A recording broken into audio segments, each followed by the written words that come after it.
Hello all of you. तो अब हम लोग जैसे कि स्टार्ट कर रहे हैं इंटरनेशनल रिलेशनशिप को।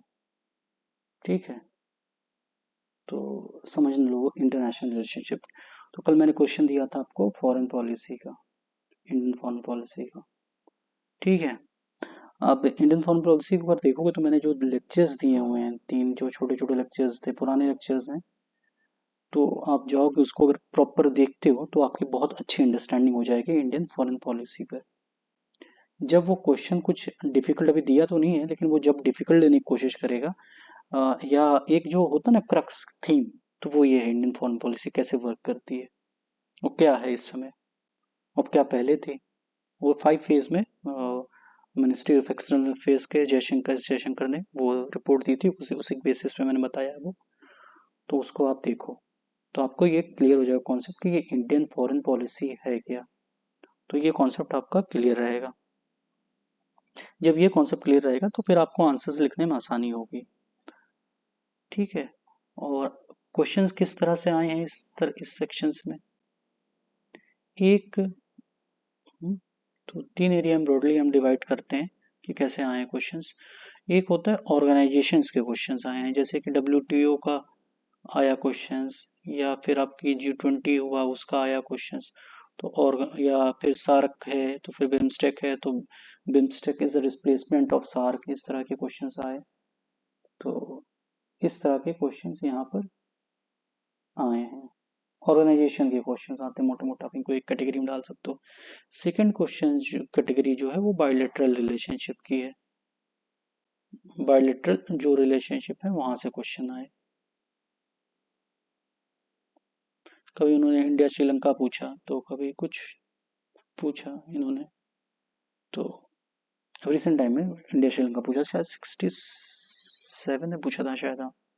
तो इंडिया श्रीलंका पूछा इन्होंने। तो बायलैटरल रिलेशनशिप के क्वेश्चन पूछते हैं। तीसरा है कि ये रिपोर्ट्स का जो सेक्शन है, कि ग्लोबल हंगर रिपोर्ट हुई, चाहे लिविंग वेज की रिपोर्ट हुई, तो वेज रिपोर्ट हुई, तो रिपोर्ट पर एक क्वेश्चन आए हैं। तो ये आपके ऑर्गेनाइजेशन के, बायलैटरल रिलेशनशिप के और रिपोर्ट के, इस तरह के क्वेश्चंस जो हैं आपको इंटरनेशनल रिलेशनशिप में मिलेंगे जब आप देखेंगे।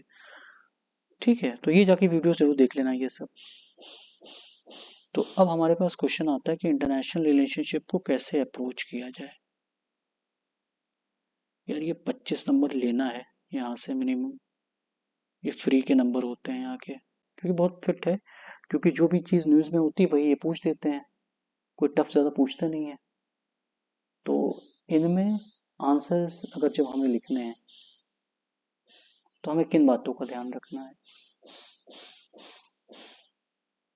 ठीक है, तो यहाँ पे आप जब स्टार्ट करोगे, जो भी टॉपिक पूछ रहे हैं, ज़्यादा लॉन्ग आंसर्स यहाँ आए हुए हैं, तो आप यहाँ पे कोट जो है ना, बहुत लोगों ने बहुत कुछ बोला भी है, चाहे वो नेहरू जी से, चाहे आप नेहरू जी से अगर आप मोदी जी तक आए, तो बहुत लोगों ने कुछ बोला है, और आपको उसका इस्तेमाल करना चाहिए। और जो अभी पढ़ रहे हो कुछ बदलता नहीं है इसमें, वो जो इशू न्यूज़ में आते हैं वही कहते हैं, हाईलाइट होके एग्जाम पेपर में छप जाते हैं। तो अगर इंडियन फॉरेन पॉलिसी की अगर बात करें हम, और आंसर बीच बीच में ये फिलर्स के फॉर्म में आप दे दिए जाते हैं, कि अगर नेहरू जी ने अगर आधार दिया है इंडियन फॉरेन पॉलिसी को, अगर नेहरू जी को मान लीजिए कि इन्होंने अगर बेस तैयार करते हैं, आधार दिया इन्होंने, तो मोदी जी ने इसको गति दे दी है। और जब तक अगर एग्जाम हुआ और गवर्नमेंट इन्हीं की आई, तो ये लाइन लिख देना आप लोग। लेकिन अगर नहीं चेंज हो गई, तो फिर कह देना कि नेहरू जी ने जो फाउंडेशन बिल्डअप की थी वो करंट डिजाइन कहते हैं, उसी पर अपने फॉरेन पॉलिसी को और वाइब्रेंट करके ले जा रही है। तो ये चीज होगी। तो कोड बहुत लिखने हैं। कोड्स किसके लिखने हैं? एक्सटर्नल अफेयर्स मिनिस्ट्री के, आपके एक्सटर्नल अफेयर्स जो मिनिस्ट्री होती है उनके कोड बहुत लिखने रहते हैं। और के बहुत अच्छे हैं, एक राजा मोहन है, सी राजा मोहन, इंडियन एक्सप्रेस में लिखते हैं वो, सी राजा मोहन जो है। आप इनकी बातों को भी लिख सकते हैं। मोदी जी के तो लिखेंगे ही आप।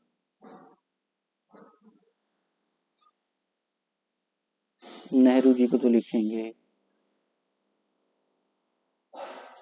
और एस जयशंकर को लिखेंगे। तो हमेशा और हमेशा इंटरनेशनल रिलेशनशिप में अब ये चीज़ें तो आप लिखेंगे ही। और ध्यान इसका जो स्ट्रक्चर का डिज़ाइन का जो आंसर्स का स्ट्रक्चर जो रखना है हमको क्वेश्चन का, तो पहले इसका भी यही है। कोर्स तो मैं बता रहा हूँ पहले वही जाएगा, और यहाँ जाएगा, यहाँ बहुत ज़रूरी है। उसके बाद क्या है कि जो पूछा गया है उसको थोड़ा सा समझाएंगे। अगर G20 पूछा गया है तो थोड़ा सा समझाएंगे। फिर क्या करेंगे, हम मैप्स का यूज़ करेंगे। और मैप्स हमने पूरे नहीं बनाने हैं, चाहे वर्ल्ड के हों चाहे इंडिया के हों। हाँ, इंडियन ओशन कहीं अगर पूछा तो हम पूरा थोड़ा बनाएंगे, हमने अपना हल्का सा अपना बना दिया हमने। और ये सब जो हमारे जो रीजन्स हैं यहाँ पर, वो हमने थोड़े दिखा उखा दिए, बस इतना ही बनाएंगे थोड़ा सा ये। हाँ, तो वही बनाएंगे। तो मैप्स का यहाँ बहुत इंपॉर्टेंट है। ज्योग्राफी मैप्स आएंगे लेकिन यहाँ भी मैप्स बनेंगे, बहुत मस्ट है। अब अगर मैप्स बन गए, कोट्स पढ़ गए, जो पूछा गया वो आपने लिख दिया, जो भी पूछा गया वो आपने लिख दिया, तो उसके बाद कैसे है, उसके बाद जो भी पूछ रहा है वो एग्जाम में, तो आप फिर उसी के अंदर जैसे जो भी उन्होंने जो भी बातें पूछी हैं, तो 1 2 3 4 जो भी हेडिंग बने उसके अंदर जाएंगे और आप अपनी चीज़ों को लिखना शुरू कर देंगे। ठीक है, तो ये करेंगे। और साथ में आपको क्या होगा कि एक स्ट्रक्चर होना चाहिए। जब हम ब्रेन स्टॉर्मिंग कर रहे हैं, हम सोच रहे हैं, तो हमारे पास होना चाहिए कि क्या सोचना चाहिए हमें। तो वो जो लेक्चर मैंने कहा उसमें मैंने बहुत डिटेल समझाया हुआ है मैं। और गला मेरा थोड़ा सा वो है तो इस वजह मैं कह रहा नहीं रहा हूँ। बड़े उस पर लाइक कम है लेकिन बड़ा शानदार वीडियो बना हुआ है वो।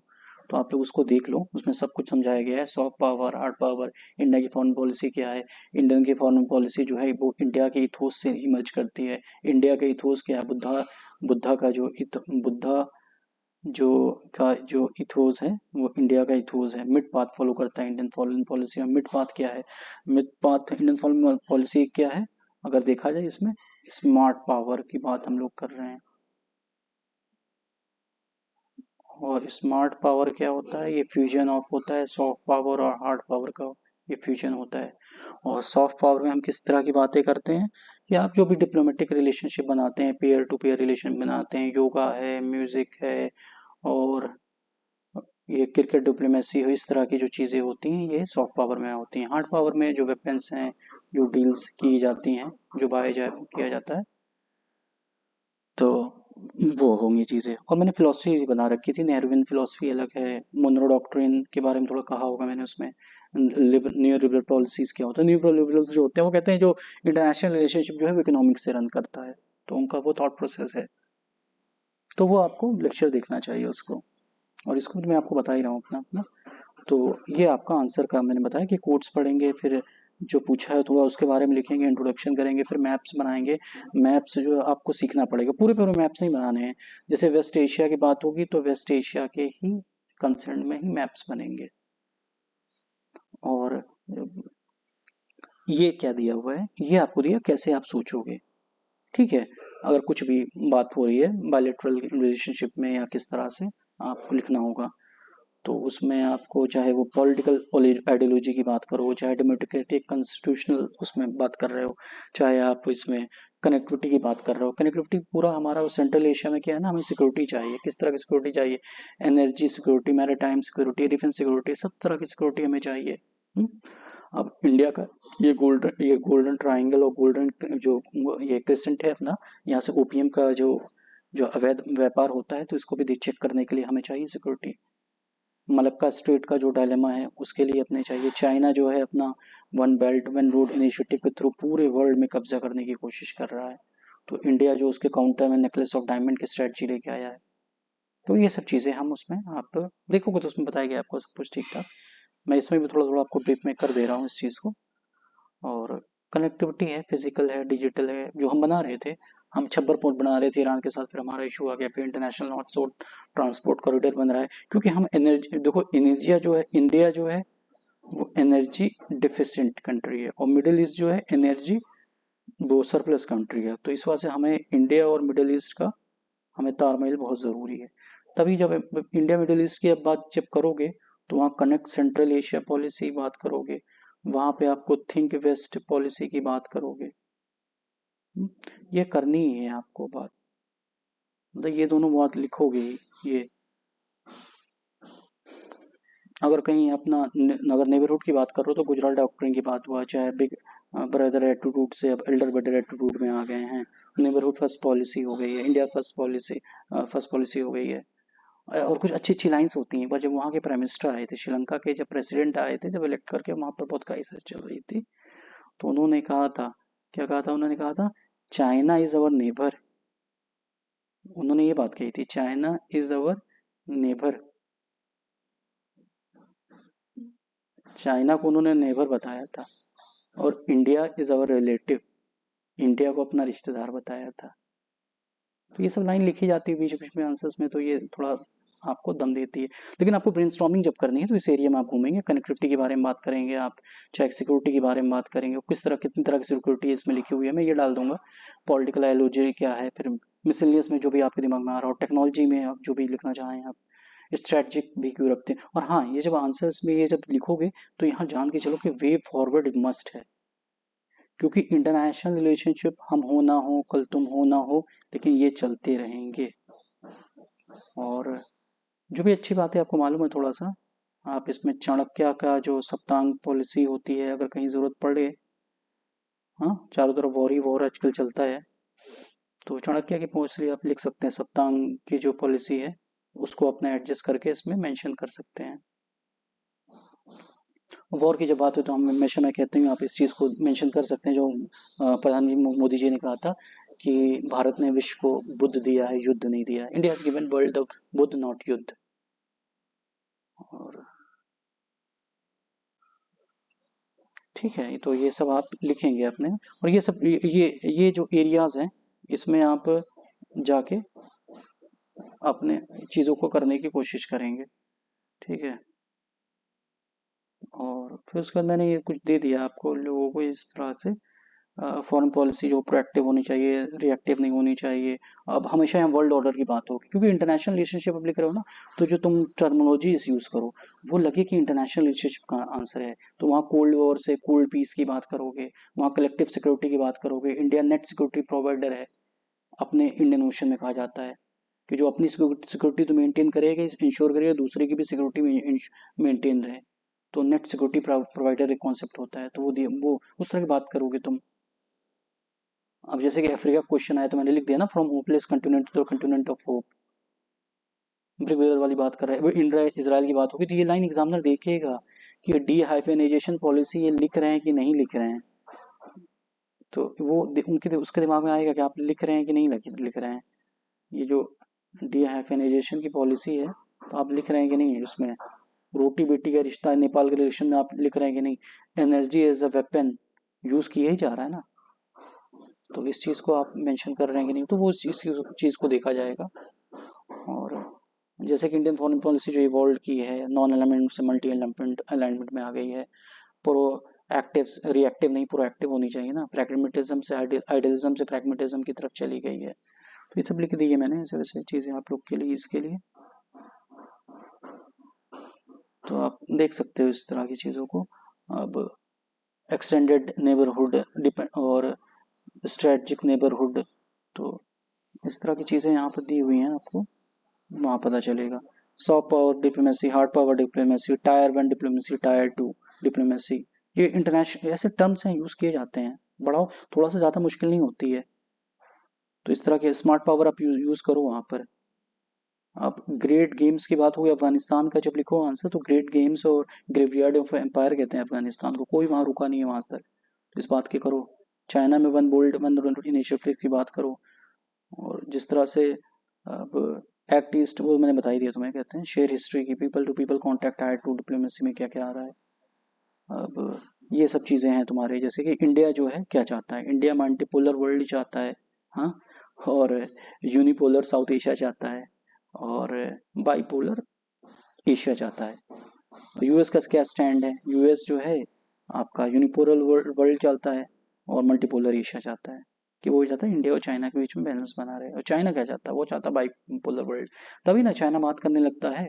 अब चाइना ने एक कॉन्सेप्ट क्या देने लगा है, वो ग्रेट पावर्स का कॉन्सेप्ट वो देने लगा चाइना, जिसमें ग्रेट पावर्स में एक अपने आप को रख रहा है, एक को यूएस को रख रहा है। यूनिपोलर एशिया चाहता है, यानी चौधरी एशिया के हम ही हैं, और मल्टीपोलर साउथ एशिया चाहता है कि भाई इंडिया आपस में लड़ता फिरता रहे। तो ये सब जो कॉन्सेप्ट्स हैं आपके दिमाग में रहने चाहिए, मोटी मोटी आप देखते रहोगे इनको और धीरे धीरे प्रैक्टिस जब करोगे तो इस चीज़ों को समझोगे, कलेक्टिव डिफेंस, कलेक्टिव सिक्योरिटी। और तो इन सब चीज़ों को आप स्टार्ट करो, फिर मैं आपको चीज़ें बताते रहूँगा आगे कि कैसे क्या करना है। लेकिन वो लेक्चर्स और ये देख, थोड़ा सा इसको देख के समझो और थोड़ा फिर, क्योंकि हमारा तो सबसे बड़ा यही रहता है ना, प्रैक्टिस के थ्रू ही उतना अच्छा सीखोगे। लेकिन मैं एक फाउंडेशन दे देता हूँ, भाई समझे रहो, बहुत ज़्यादा घुसना नहीं है इसके अंदर। बस ये थोड़े बेसिक बेसिक चीज़ें हैं, इनको देखते रहोगे, धीरे धीरे वो अपने तुम्हारे आंसर्स में भी आती रहेंगी। और जब ये आंसर्स में आती रहेंगी तो फिर आपको नंबर मिल जाएंगे। कॉन्सेप्ट क्लियर होना चाहिए, कहाँ से क्वेश्चन पूछे जा रहे हैं, कैसे लिखना है, और कैसे वो, और क्या स्ट्रक्चर रखना है, कैसे सोचना है, ये आपका क्लियर हो जाए। फिर जो वर्ड्स यूज करने हैं आंसर्स में, वो ये सब हैं, वो सब कैसे यूज करने हैं वो यूज कर लो। ठीक है, वे फॉरवर्ड लिखना ही है इसमें। तो ये सब चीज़ें आप ध्यान रखेंगे तो इंटरनेशनल रिलेशनशिप, ये अभी तक तो हमारा ये बहुत फेवरेट है, इसका कराएंगे भी हम। और यहाँ से तो क्वेश्चन बाहर नहीं जाता है, ये फंस जाता है। क्योंकि कुछ नहीं होगा ना, स्ट्रक्चर आप मेंटेन कर रखोगे तो भी आप इसमें वो समझे रहोगे कि कैसे होगा। बहुत इंटरेस्टिंग इंटरनेशनल रिलेशनशिप, अच्छा है आप लोग का। ठीक है, ये इंटरनेशनल रिलेशनशिप रहा, इंडियन फॉरेन पॉलिसी थी आपके लिए। हम्म, और नेहरू जी और मोदी जी के उसी वर्ड्स के साथ कि भारत ने विश्व को बुद्ध दिया है, युद्ध नहीं दिया है, India has given the world Buddha not युद्ध, के साथ ये लेक्चर खत्म करते हैं। और जो भी दिक्कत होगी फिर आपको बताइएगा मुझे। Okay, all the best, take care.